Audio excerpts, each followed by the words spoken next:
Hello students, I hope you're doing all well. Welcome to the class on Samuel Taylor Coleridge's poem Kubla Khan. When you read the poem as a student, it is natural for you to feel overwhelmed by all sorts of images that are there in the poem. And sometimes I come across students who really feel puzzled and ask me what exactly is the poem's meaning.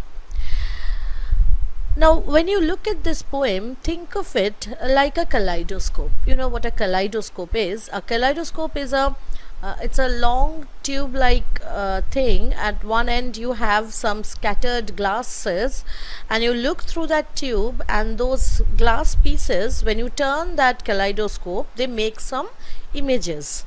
All right. So Kubla Khan is like that kaleidoscope. All the lines which are there in the poem are those scattered pieces of glass, shards of glass. Apparently, if you look at them closely, you will feel puzzled because they don't end up meaning anything on their own.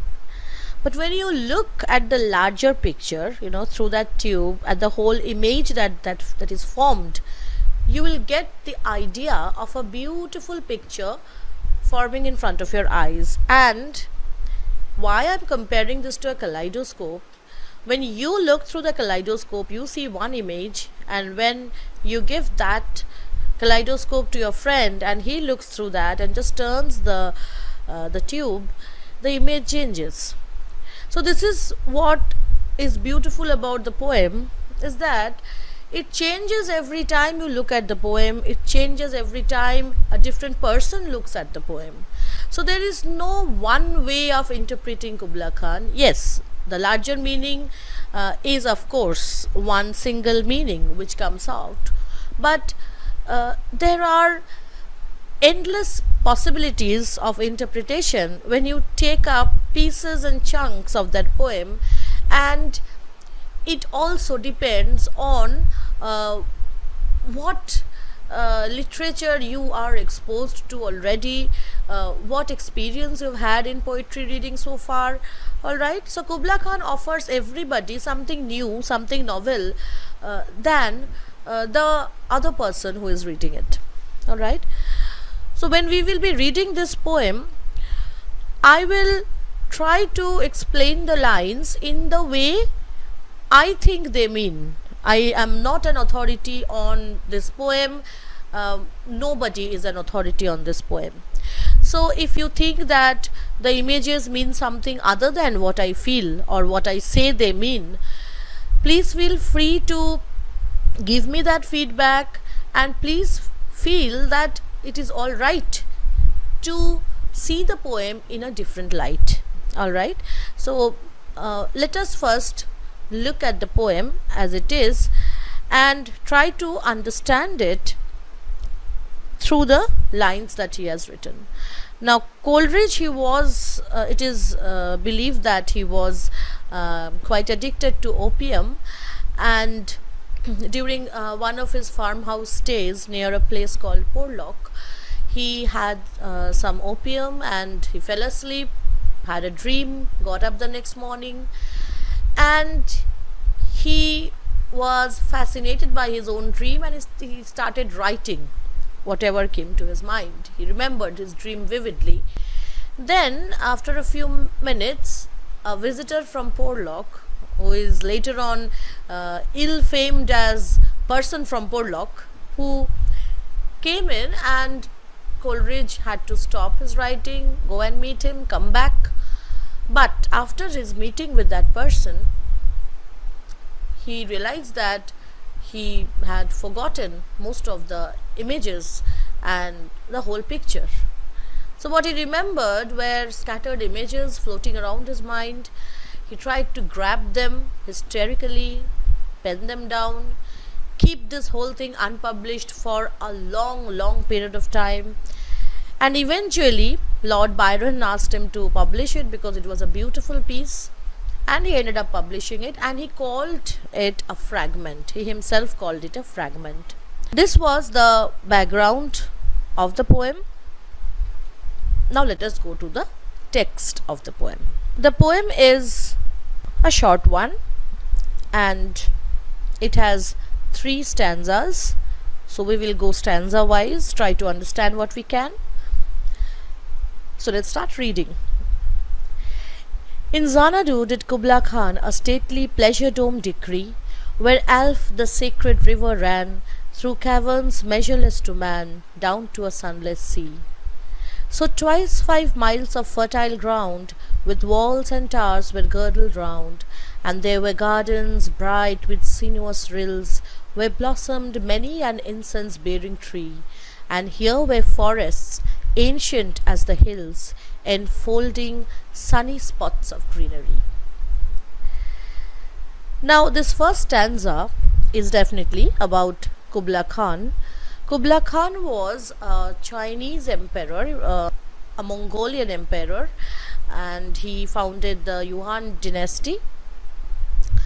He was one of the first non-Han Chinese emperors, you can say, and he is known as one of the most powerful invaders, conquerors, who ended up being a very powerful epitome of strength and imperialism. Alright, now why did Coleridge write about Kubla Khan at all? Alright,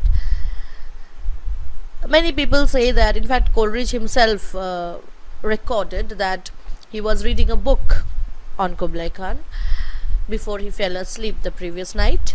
That is the factual part.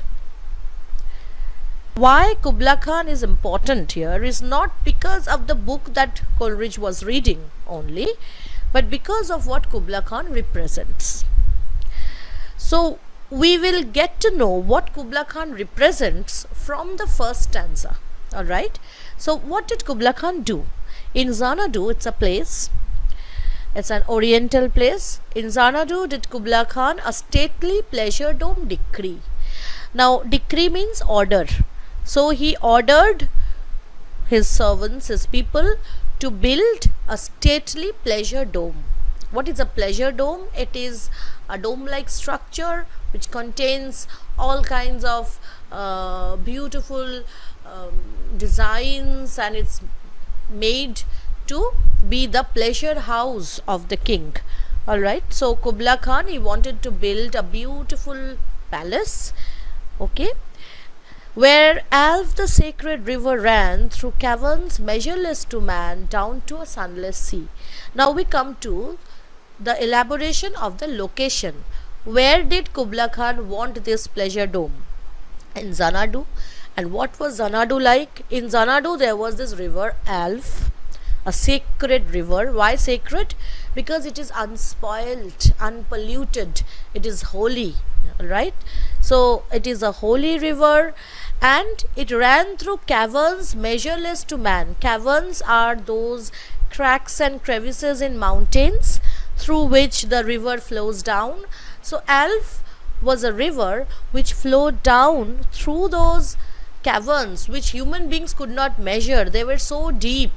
Alright, and it went down to a sunless sea. So it did not end up in a normal sea or ocean. It had an underground drainage.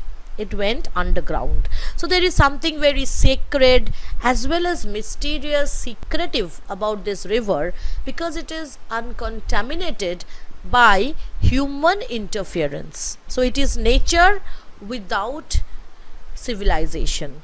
That is Xanadu for you. So there Kubla Khan wanted to introduce that element of civilization, that element of human creation. Alright.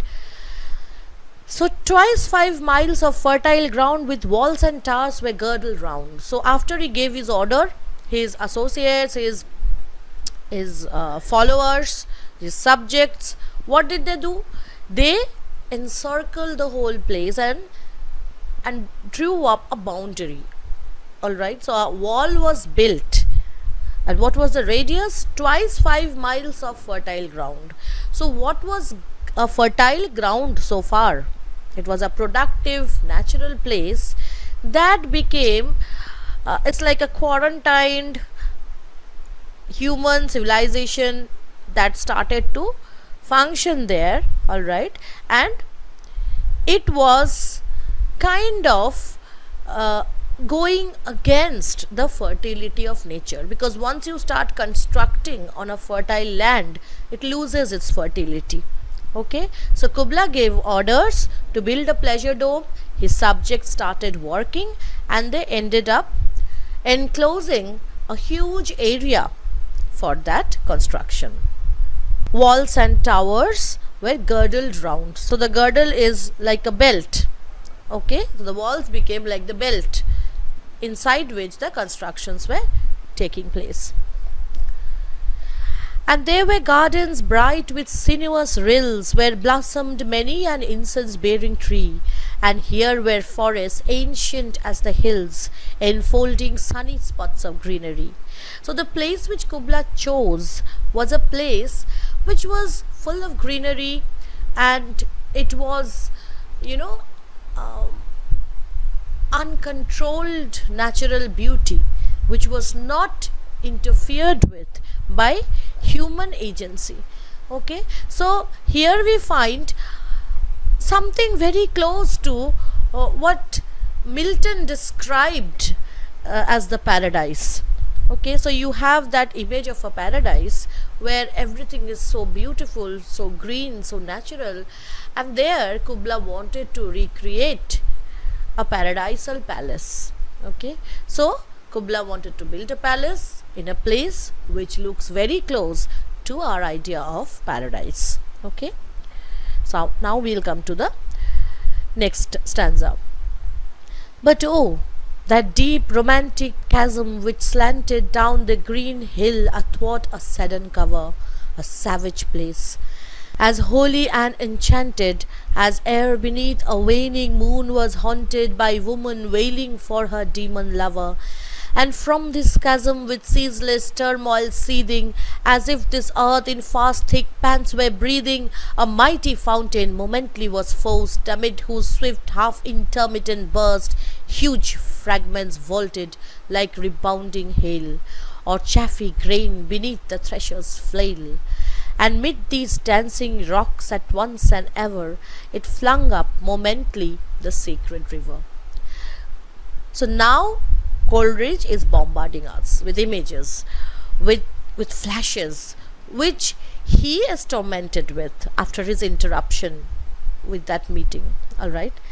So we have one by one, these succession of images on the page, and let's look at the images themselves.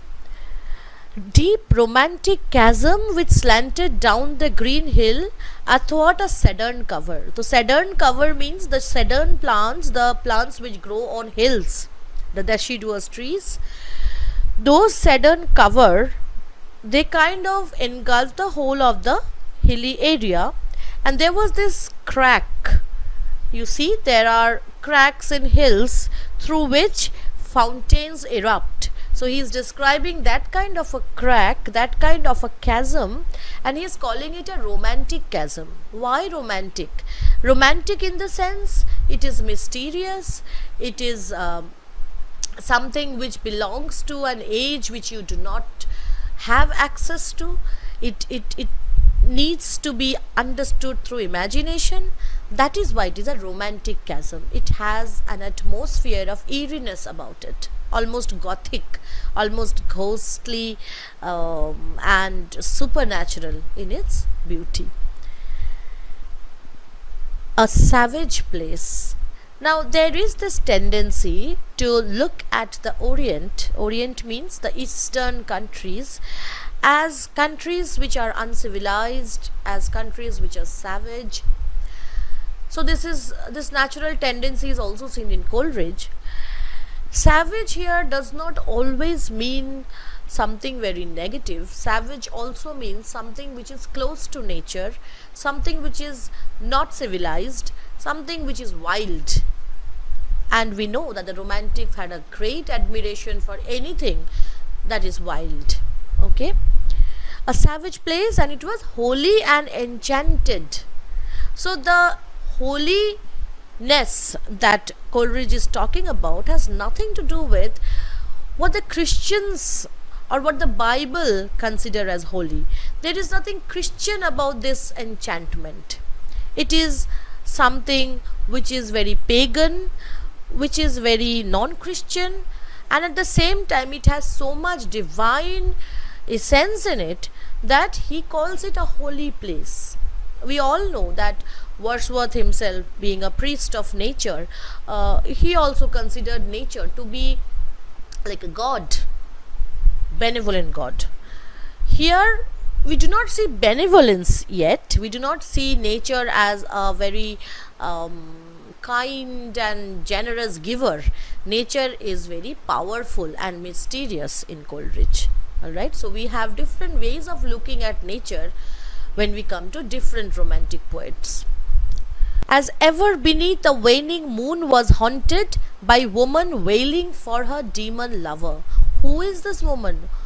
How come you are talking about a man, almost a tyrannical man, an autocratic ruler, Kubla Khan, and suddenly you bring an image of a woman wailing for a demon lover? This is the central problem of reading Kubla Khan, that in trying to connect the images literally, we end up falling in the trap of interpretation. I call this a trap of interpretation because instead of understanding and feeling the beauty of the images through the words that he is writing, we end up thinking about the logicality of connection. How is the woman wailing? Who is the woman wailing here? Why is this woman wailing at all? Wailing means crying. So don't think about those things. Think about this as a symbol of a place which is haunted, mysterious, and then think about this creation of Kubla Khan, or this attempt of Kubla Khan, as something going against this mysterious nature, something which tries to curb, to reduce, to bound, to create a boundary around this wildness of nature. Okay? And from this chasm with ceaseless turmoil seething, turmoil means disturbance, ceaseless is which does not end. So an unending disturbance is created, and from that disturbance what happens?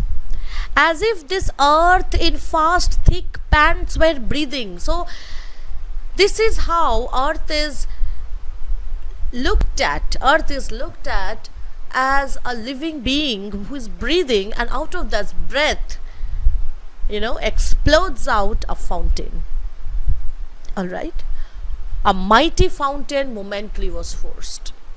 So it is an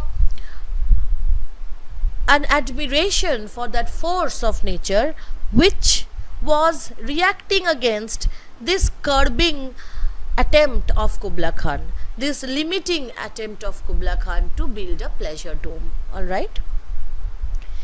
And how was that fountain? He describes that fountain. Huge fragments vaulted like rebounding hailstorm, So that fountain was not a gentle stream of the mountains. It was a huge, powerful explosion of earth, almost volcanic.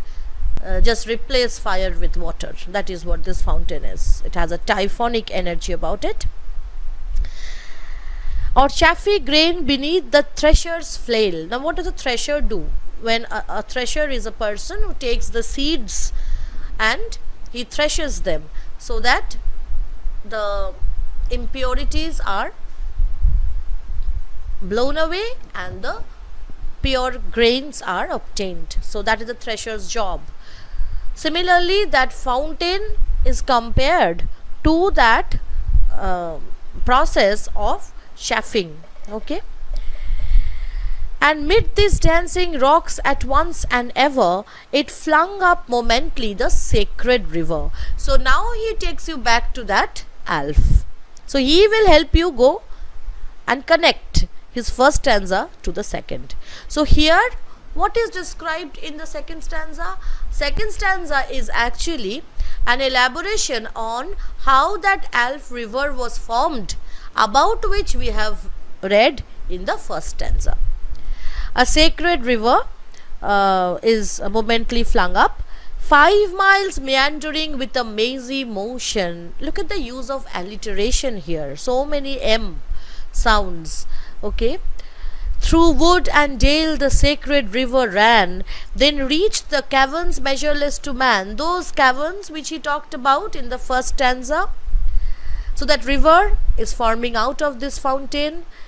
So the origin of that Alf river is very dynamic, very wild, and it passes through those caverns and it ends up in the place where Kubla wants his pleasure dome to be built.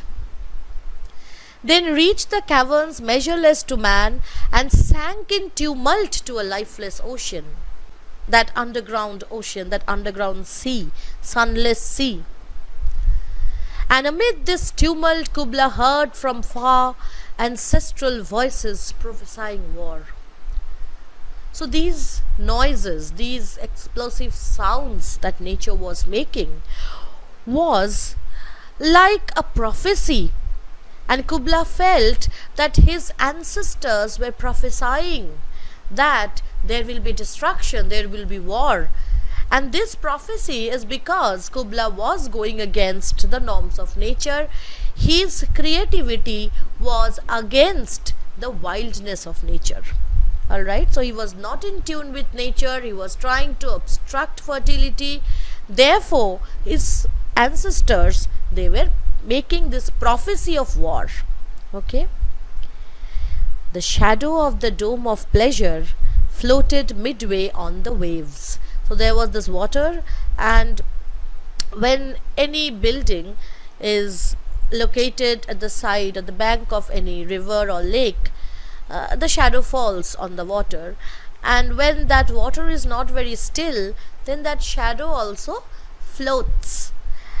And when something floats, you have this feeling of instability, as if that dome of pleasure whose shadow is falling on that water, and that shadow is not a stable one, a steady one, immediately you have this feeling that this dome is cursed. It's not going to stand the test of time. It is not permanence that Kubla will get. So why do we build domes? Why do we build the Taj Mahal, the Statue of Liberty? This is man's way of trying to immortalize his existence, try to be there even when he is dead. So that quest for permanence is something that motivated Kubla Khan, but the floated midway on the waves kind of shadow is a marker of the failure which he is going to face. Kubla will not be remembered by his dome. Alright. Where was heard the mingled measure from the fountain and the caves, it was a miracle of rare device. The dome that was ultimately built, it was miraculous. A sunny pleasure dome with caves of ice. So it was a sunny pleasure dome. It was a place where you found a lot of snow, but this dome, it looked very sunny, but it contained caves of ice. So that inherent duality in that dome, that inherent contradiction in that dome, directs us to feel that this contradiction cannot sustain itself. When you create a sunny place with ice, either the ice is sure to melt or the sun is sure to go. So Kubla's pleasure dome lacks the stability of a permanent nature which wild nature has. Alright. Now, why is there so much botheration with sun here? We have seen that Alf goes into a sunless sea. Kubla's pleasure dome is sunny dome. So does this mean that the sun is seen as something which is shown in a less glorified light? I don't know. Let's read on to understand. I just wanted to make it stick to your minds when you read the next part. A damsel with a dulcimer in a vision once I saw. It was an Abyssinian maid, and on her dulcimer she played, singing of Mount Tabora. Could I revive within me her symphony and song, to such a deep delight it would win me, that with music loud and long I would build that dome in air, that sunny dome those caves of ice. So now it's like a cut scene, and the scene changes to a woman not wailing anymore. Not that woman who was wailing for a demon lover. It's a different woman. It's a damsel. It's a young maiden who is carrying a dulcimer.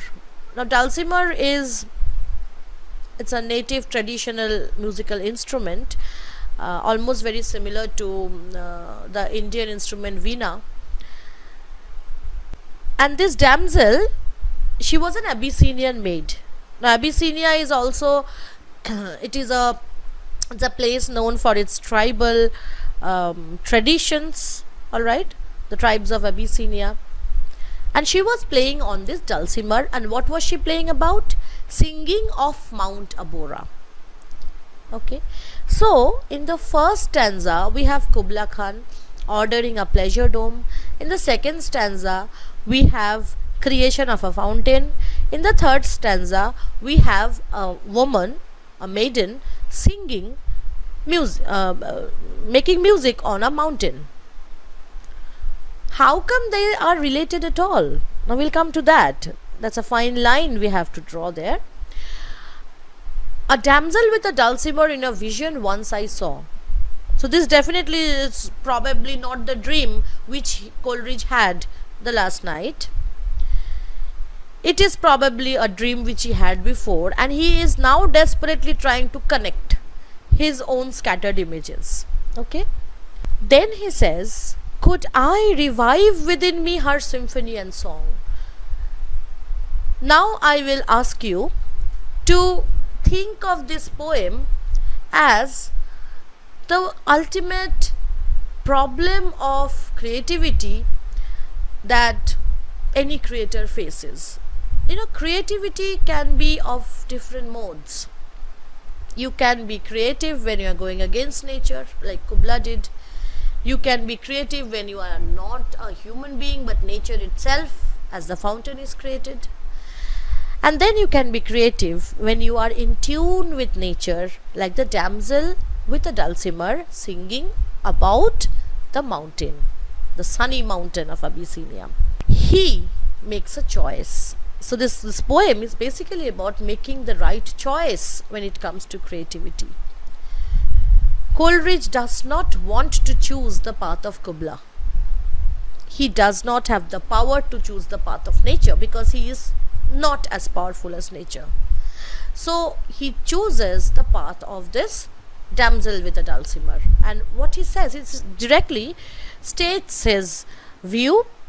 Could I revive within me her symphony and song? If I could also sing like her, if I could be creative like her, to such a deep delight it would win me, that with music loud and long I would build that dome in air, that sunny dome, those caves of ice, and all who heard should see them there. Now when you are reading this poem, doesn't this image come to your mind at least for once? An image of a dome on a snow-clad place and a sunny dome. So if you as readers have seen that dome by reading this poem, then Coleridge has created that dome of ice, has created that dome of pleasure. Okay, so this is what he's talking about. He's talking about creativity through imagination, which directly communicates to the readers, finds a response in them, and they can connect. They can see what he is trying to talk about. That is real creativity according to the romantic Coleridge. And all should cry, beware, beware. So once you see that pleasure dome in your minds, which Coleridge is painting for you, that moment of connection comes with a secondary reaction where you think that, my God, this man is a poet and he is creating this beautiful piece. And in this ability to create this beautiful poem that he is doing, he is different from us. So there is this othering of the poet. The poet belongs to a higher plane, the plane of the enlightened one, the plane of the madman, frenzied man, inspired man.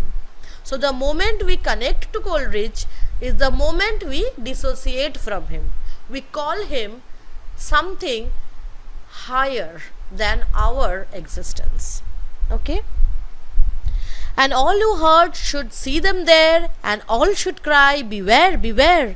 His flashing eyes, his floating hair, weave a circle round him thrice, and close your eyes with holy dread, for he on honeydew hath fed, and drunk the milk of paradise.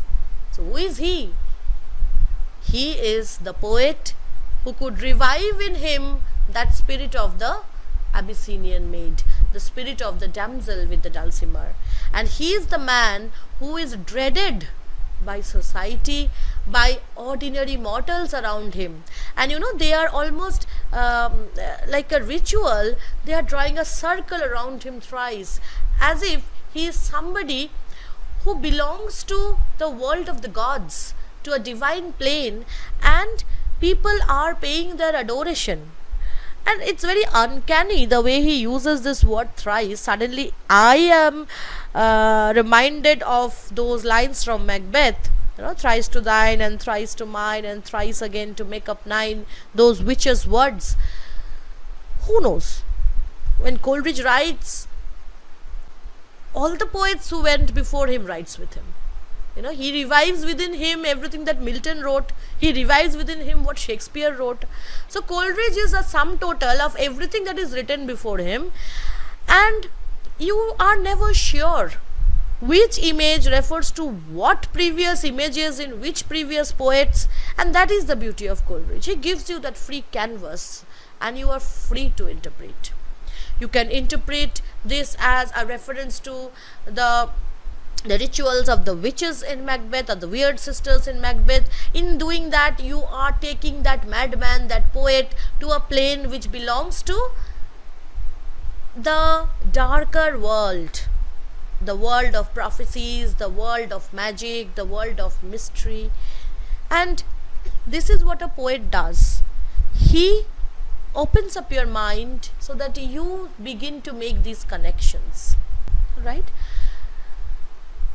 Weave a circle round him thrice, and close your eyes with holy dread, for he on honeydew hath fed. Kubla wanted to recreate a paradise, a heaven for himself. But his existence is precarious. It is not something steady, not something immortal. But look at what the poet has got. The poet did not want to build a paradise, but he could get the milk of paradise. He could touch that level where he gets the taste of everything that is beautiful in paradise. Okay, so man's incessant quest to recreate paradise through force is a satanic quest. It will not be something which we can call glorifying. Man's incessant quest to recreate paradise through being in tune with nature, through acting like that damsel playing on the dulcimer, is something that is glorifying. Alright? Technically, this poem is written in iambic meter, da-dum, da-dum, da-dum, da-dum, da-dum, that kind of a meter. In Zana, do it, Kubla Khan, a stately pleasure, dome decree. Iambic meter is the most popular meter in English poetry. You have them in sonnets, you have them in Milton. Coleridge was very particular about poetic meter. We do not have a very consistent use of rhyme. There is no consistent rhyming scheme as such, though we do find Kubla Khan and ran and man, their decree and sea, ground and round, tree, greenery. So there is rhyme, but this rhyme breaks at times. So you do not call it rhyme scheme. Okay, it breaks, the length of the lines change. This correlates exactly to Coleridge's idea of a visionary glimpse or a sequence of visionary glimpses which are unrelated, so they are not ordered, they are not equally measured. So his poem is like what you can say, what Eliot would have called an objective correlative of that idea of a dream vision. Okay, so the images from the poem itself, they create this a sense of a dream-like non-sequence of images. Okay, I call this a non-sequence of images. Now, as a student of literature bothered about assignments, you will be bombarded with questions like, is it a fragment or is it a whole poem? Okay, what is it about? What is Coleridge's contention in the poem? Critical appreciation in the poem, of the poem. Now addressing those questions, you must keep your focus correct. You must not lose sight of the whole picture. This kaleidoscope glass pieces are very confusing. Whenever you feel that you're overwhelmed, go back, look at the poem, take a long shot. Don't look very closely. Don't look at the details. Look at what emerges from the images. That is what is important.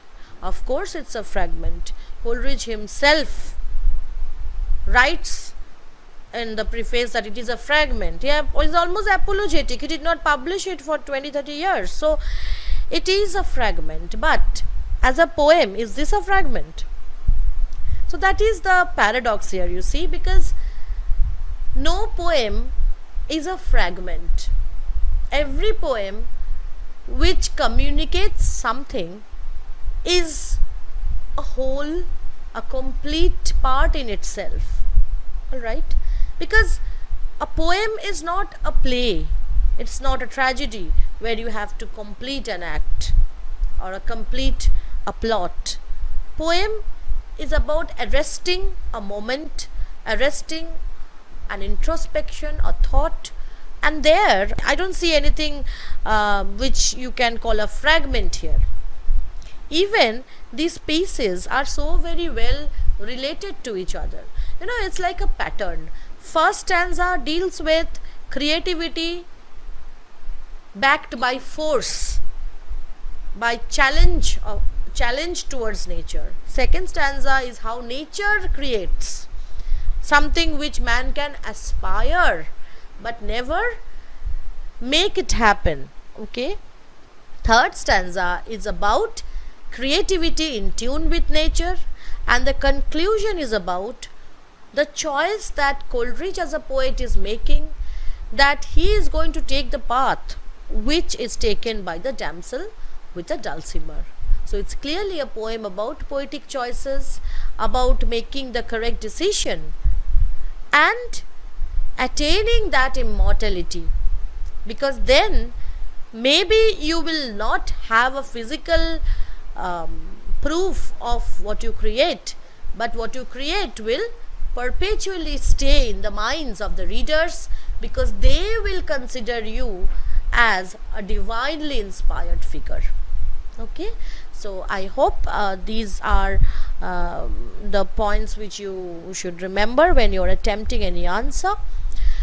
The image of the sun is a pretty recurrent image, and also just to add to this sun imagery, I want to mention that this Mount Abora, which you find in third stanza, it is very closely related to Milton's Mount Amara in Paradise Lost, and the Abyssinian mage, or the tribe Abyssinia, they were known as sun worshippers. So you have this connecting continuity in imagery when it comes to the sun imagery, when it comes to the water imagery. Okay, because what begins with the description of Alf ends up with the honeydew, which is also a form of water, and the drink from paradise. Again, you have these images which are very significant. The images of incense bearing tree, the images of ancient hills. So all these images have this direct link with Milton's description of paradise, Eden, and this connection of nature with supernature, with divinity, is something we will find in Coleridge in almost all his poems. Because when Wordsworth and Coleridge, they were publishing the lyrical ballads, it was like a bond they had, that Wordsworth was going to write about nature and Coleridge is going to write about supernature. So with Coleridge, we find that a lot of supernaturalism creeps in, and just like we see in Shakespeare, the supernaturalism or the element of this gothic eeriness does not come from unnatural objects. They come from objects that belong to nature. So he creates supernaturalism out of nature, just like Shakespeare did. Okay, remember that owl hooting when Lady Macbeth was coming down, and that air of nature being something more than what we perceive it to be. That is what Coleridge is about. I hope I was lucid enough in my explanations, and I'm sure I have missed out on a lot of images which I must have dwelt on, but I don't want to scare you away by, I could spend 15 minutes per line, but that is not what I intend to do in this lecture. You can find some of the articles which I have published, where I have dealt with the images in detail. If you have the time or the inclination, you can go through those articles. The links are given in the description box. And do tell me of any poem that I could take a class on to help you out in this situation. Alright, so till then, stay safe, stay home, bye bye.